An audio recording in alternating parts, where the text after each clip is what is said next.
8 months into government and Keir Starmer doesn't like the way it works. He's on a mission to cut bureaucracy and regulation, starting by scrapping NHS England and folding it into the Department of Health. I can't, in all honesty, explain to the British people why they should spend their money on 2 layers of bureaucracy. That money could and should be spent on nurses, doctors, operation, GP appointments. So I'm bringing management of the NHS back into democratic control by abolishing the arm's-length body NHS England.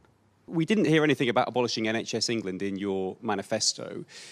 Do you accept that you weren't prepared for the realities of government and the way it works? We've got too many arm's-length bodies and agencies, and yes, my reflection is we've got to cut through that. And that's why we're taking the measures that we've taken today. The Department of Health and Social Care employs more than 3,000 people and NHS England more than 15,000. The government thinks there's too much duplication, so it's scrapping NHS England. Overall headcount is expected to be cut by 50%, leaving around 9,000 civil servants, with the transition aimed to be complete within 2 years. For doctors working on the NHS front line, today's announcement came as a shock. One of the things that we always talk about in the NHS is communication. It's key, and you have to have people on board to be able to make it successful. Otherwise, it feels like it's top down again, and that's where it goes wrong. The Conservatives and Liberal Democrats both broadly welcome today's change, but unions say it's shambolic.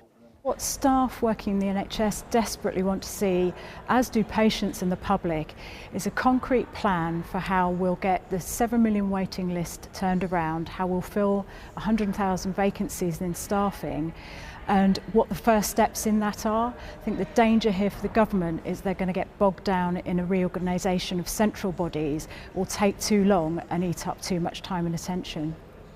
Today's change is about how the NHS in England is managed. Whether it works will be felt by hospitals, GP surgeries and patients. Harry Horton, ITV News. Well, our health correspondent Rebecca Barry has joined us. And Rebecca, will patients benefit from this? And if they do, when? Well, it's a good question. There's no doubt that this is big political news, but what does it actually mean for patients?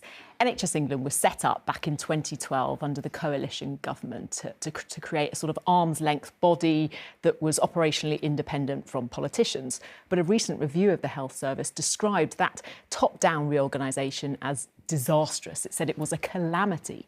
It's true that the NHS is around 20% less productive than it was 5 years ago, despite employing more staff than ever before. Around 15,000 people work for NHS England, and obviously this will be a really worrying time for them. Around half of those jobs will go. It's thought it will save an extra £500 million a year, which the government promises will go back to frontline NHS services. And I think most people will simply want to know, will this make it easier for me to get a GP appointment, see an NHS dentist? Look, the government has delivered on some of its promises so far. Waiting lists are falling. They ended the doctors' strikes, an extra 2 million appointments. But this is a really bold move, and some people fear that such a major reorganisation just risks distracting staff from their number one priority, which is, of course, improving patient care.